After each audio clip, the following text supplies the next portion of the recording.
Hello friends, मैं advocate Praful Vora आप सभी का स्वागत करता हूं अपने इस यूट्यूब चैनल पर। आज हम बहुत ही इंपॉर्टेंट टॉपिक के ऊपर डिस्कस करेंगे, वो है सक्सेशन सर्टिफिकेट। सक्सेशन सर्टिफिकेट क्या होता है, सक्सेशन सर्टिफिकेट कब हमें अप्लाई करना होता है, कहाँ अप्लाई करना होता है और कैसे ऑब्टेन करना होता है, ये सारी चीज़ों को हम डिस्कस करेंगे अपने इस वीडियो के माध्यम से। सक्सेशन सर्टिफिकेट जो है वो कब अप्लाई करता है आदमी।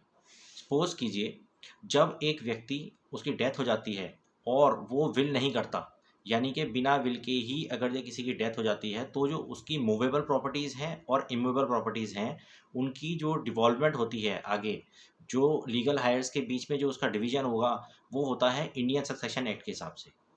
अब एक व्यक्ति जो है अपने जीवन काल में मूवेबल एसेट्स भी बनाता है, इमूवेबल एसेट्स भी बनाता है। तो जो मूवेबल प्रॉपर्टीज़ हैं, जैसे कि उसके बैंक अकाउंट्स हो गए, प्रोविडेंट फंड में जो पैसा हुआ है, पड़ा हुआ है, म्यूचुअल फंड के अंदर इन्वेस्टमेंट है, शेयर्स में इन्वेस्टमेंट है, इंश्योरेंस पॉलिसीज़ में इन्वेस्टमेंट है, ये सारी जो है वो मूवेबल एसेट्स हैं। तो मूवेबल एसेट्स को डिवॉल्व करने के लिए लीगल हायर्स के अंदर बेसिकली हमें सक्सेशन सर्टिफिकेट ऑब्टेन करना होता है।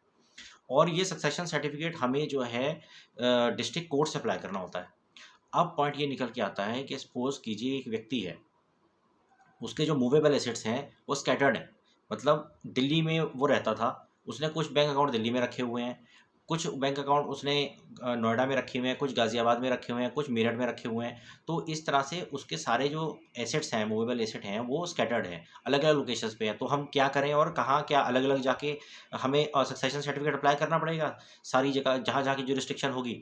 ऐसा है कि इसका आंसर ये देता हूँ मैं कि जहाँ पे वो व्यक्ति रहता था, उसका परमानेंट रेज़िडेंस था, वहाँ की जो जुरिसडिक्शन है जिस कोर्ट की, उस कोर्ट में आप जो है सक्सेशन सर्टिफिकेट अप्लाई कर सकते हैं। या फिर जहाँ पे भी वो एसेट है लोकेटेड, वहाँ की जो जुरिसडिक्शन है, जिस कोर्ट की भी, वहाँ पे आप अप्लाई कर सकते हो। वहाँ पे आप जब अप्लाई करेंगे, तो आप सारे के सारे एसेट्स जितने भी उसके मूवेबल एसेट्स थे, उन सब की वैल्यूएशन को आप एप्लीकेशन के अंदर मेंशन कर देंगे, ताकि एक ही जगह से ही आपको सक्सेशन सर्टिफिकेट लेना है, आपको सब जगह जा के सक्सेशन सर्टिफिकेट नहीं लेना। तो जहाँ पे भी अप्लाई आप करें, जो एडवाइजेबल रहता है वो ये रहता है कि जो परमानेंट रेज़िडेंस है उस व्यक्ति का, वहाँ पे आप अप्लाई करें और एप्लीकेशन के अंदर जितने भी एसेट्स हैं उन सारी की डिटेल डाल दीजिए। चाहे वो करंट अकाउंट्स हों, चाहे वो सेविंग अकाउंट्स हों, चाहे वो उसकी बैंक हो, चाहे वो उसके म्यूचुअल फंड हों, और पब्लिक प्रोविडेंट फंड के अंदर जो पैसा पड़ा हुआ है, ये सारी जो हैं मूवेबल एसेट्स की डिटेल्स आप उसके अंदर डाल सकते हैं। इमूवेबल एसेट्स के लिए सक्सेशन सर्टिफिकेट नहीं होता। इमूवेबल एसेट्स को क्लेम करने के लिए प्रोसीजर अलग है, उसके लिए लेटर ऑफ एडमिनिस्ट्रेशन के लिए अप्लाई करना पड़ता है। वो हम एक अपने दूसरे वीडियो के अंदर डिस्कस करेंगे।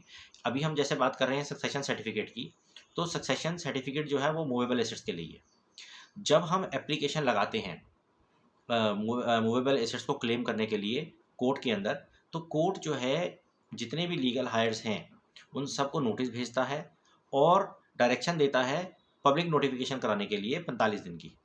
ठीक है जी, कि अगर ये किसी को ऑब्जेक्शन है ये इस सक्सेशन सर्टिफिकेट को इशू करने के लिए, तो अपने वो ऑब्जेक्शंस जो है न्यायालय के अंदर, कोर्ट के अंदर जाके सबमिट कर सकता है। तो जो हम सक्सेशन सर्टिफिकेट की अभी बात कर रहे हैं, इसके अंदर बेसिकली जब वो पास करता है सक्सेशन सर्टिफिकेट का ऑर्डर, तो उससे पहले हमें जो वैल्यूएशन है, उसके हिसाब से कोर्ट फीस भी जमा करानी होती है। वो स्टेट टू स्टेट वेरी करती है। 2 से 3% की आप मान के चलिए कि इसके अंदर कोर्ट फीस होती है of the total valuation of the movable assets involved. ठीक है जी। सक्सेशन सर्टिफिकेट ऑब्टेन करना बहुत ही इंपॉर्टेंट है। अगर ये विल नहीं है, तो उसके पास हमारे पास जो रेमेडी है मूवेबल एसेट्स को क्लेम करने की, वो सिर्फ़ और सिर्फ़ सक्सेशन सर्टिफिकेट ही है। ठीक है जी। इसका जो प्रोविज़न है सक्सेशन सर्टिफिकेट का, वो section 372 of the Indian succession act के अंदर मेंशन्ड है। Section 372 of the Indian succession act के अंतर्गत ही बेसिकली हमें एप्लीकेशन फ़ाइल करनी होती है डिस्ट्रिक्ट कोर्ट के अंदर, न्यायालय के अंदर, जहाँ से हमें सक्सेशन सर्टिफिकेट जो है वो इश्यू किया जाता है। अभी हम अपने इस वीडियो के अंदर यहीं पर ही सम अप करते हैं। अपने नेक्स्ट वीडियो के अंदर मैं कुछ और इम्पोर्टेंट टॉपिक डिस्कस करूँगा। जिन मेरे दोस्तों ने अभी मेरे को सब्सक्राइब नहीं किया है, वो मेरे इस चैनल को सब्सक्राइब कर लें, ताकि फ्यूचर में जो भी मैं वीडियो डालूँ, उनके पास अपडेटेड नोटिफिकेशन रहेगी।